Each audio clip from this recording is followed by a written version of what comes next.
Mukunda jewellers మొట్టమొదటి factory outlet ఇప్పుడు కూకట్పల్లి, కొత్తపేట్, సోమాజిగూడ మరియు ఖమ్మంలో.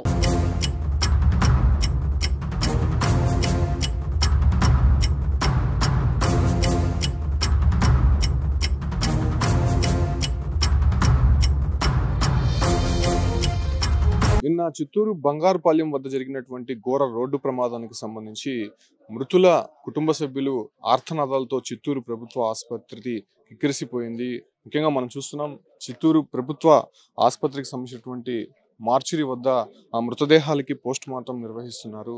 అంటే ఇప్పటికీ 7 మంది చనిపోయినట్టయితే తెలుస్తుంది. దాదాపు 25 మందికి పైగా చిత్తూరు ప్రభుత్వ ఆసుపత్రిలోనే చికిత్స పొందుతున్నారు. నిజంగా ఇది చాలా దారుణమైనటువంటి ఘటనగా చెప్పొచ్చు.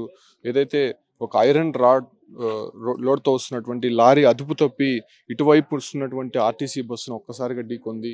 సో ఆ ఆర్టీసీ బస్సు వెనక వస్తున్నటువంటి మరో లారీ ఆర్టీసీ బస్సు వెనక ఢీకొంది. సో 2 లారీల మధ్య బస్సు ఇరుక్కుపోవడంతో స్పాట్లోనే దాదాపు 7 మంది చనిపోయారు. అటు నుంచి హాస్పిటల్కి తీసుకొస్తున్నటువంటి నేపథ్యంలోనే కంప్లీట్గా దానికి సంబంధించినటువంటి చికిత్సలు కావచ్చు, అంటే అక్కడ ఉన్నటువంటి సహాయక చర్యలకు సంబంధించి పోలీసులు, కలెక్టర్ అదేవిధంగా పూర్తి స్థాయిలో నిమగ్నమై వాళ్ళని హాస్పిటల్కి తరలించారు. ప్రస్తుతం ఏదైతే ఆర్టీసీ బస్సు డ్రైవర్ ఎవరైతే ఉన్నారో మనోహర్కి సంబంధించినటువంటి మృతదేహం ఇప్పటికే పోస్ట్ మార్టం పూర్తయింది. వాళ్ళ బంధువులకు కూడా అప్పచెప్పినటువంటి పరిస్థితి. అంటే మనోహర్కి మంచి ట్రాక్ రికార్డు ఉంది. దాదాపు 25 సంవత్సరాల నుంచి కూడా ఆయన ఈ ఒక్క బస్సు డ్రైవింగ్ చేస్తున్నారు, ఆర్టీసీలో పనిచేస్తున్నారు. అయితే ఇప్పటివరకు కూడా ఆయన పైన ఒక్క రెడ్ మార్క్ లేదు, ఎక్కడ కూడా ఒక చిన్న యాక్సిడెంట్ జరగలేదని చెప్తున్నారు.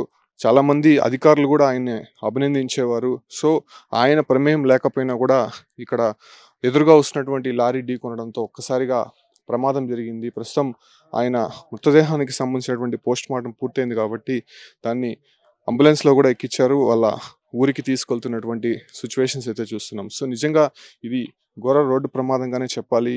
ఎందుకంటే మొగిలి ఘాట్ అంటేనే ప్రమాదాలకి నిలయంగా చెప్తూ ఉంటారు. అతివేగంగా వచ్చినటువంటి లారీ ఏదైతే ఉందో అది నేరుగా వచ్చి బస్సును ఢీ కొనడంతో ఈ ప్రమాదం జరిగింది. అయితే ఈ మృతులకు సంబంధించినటువంటి కుటుంబ సభ్యులంతా కూడా నిన్న రాత్రి నుంచి ఇక్కడే ఉన్నారు. చిత్తూరు ప్రభుత్వ ఆసుపత్రిలో పెద్ద సంఖ్యలో మృతులు చేరుకొని కన్నీరు మున్నీరుగా విలపిస్తున్నటువంటి పరిస్థితులు అయితే కనిపిస్తోంది. అయితే ఇక్కడ ఉన్నటువంటి మృతులకు సంబంధించి ఇప్పటికే 2కి పోస్ట్ మార్టం పూర్తయింది. మరో 5 మందికి పోస్ట్ మార్టం పూర్తవ్వాల్సి ఉంది. అయితే ఈ మనోహర్కి సంబంధించి జీవకోన తిరుపతికి సంబంధించినటువంటి వ్యక్తిగా తెలుస్తున్నాడు. అంటే తరచూ ఇతను ధర్మపురి, బెంగళూరు సర్వీసు నడుపుతున్నట్టయితే తెలుస్తోంది. అయితే ఇప్పటి వరకు కూడా ఒక్క యాక్సిడెంట్ కూడా జరగనట్టు తెలుస్తోంది. సో మనోహర్కి సంబంధించినటువంటి మృతదేహం పోస్ట్ మార్టం పూర్తయింది కాబట్టి దానికి సంబంధించినటువంటి కుటుంబ సభ్యులు కూడా ఇప్పటికే అప్పజెప్పినటువంటి పరిస్థితి కనిపిస్తుంది. సరే, ఏమవుతారు సార్ మీరు? మనం మా మామయ్య బంధువులు. ఓకే, అంటే నిన్న ఎప్పుడు మీకు తెలిసింది? ఎన్ని గంటలకు ఫోన్? 5:15 అట్లా చెప్పినారు. ఓకే, అంటే ఇంతవరకు కూడా ఆయన మంచి ట్రాక్ రికార్డు ఉంది, ఎక్కడా కూడా యాక్సిడెంట్ ఇంతవరకు జరగలేదు. కానీ అక్కడ వాస్తవంగా ఏం జరిగింది?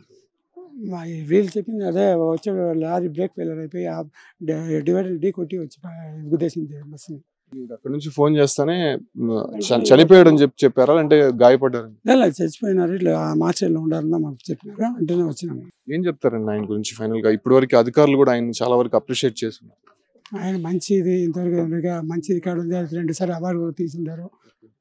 ఇప్పుడు ఏం ఇది ఆ ఘాట్లో ఇప్పుడు చూడ ప్రమాదం జరుగుతూనే ఉంది.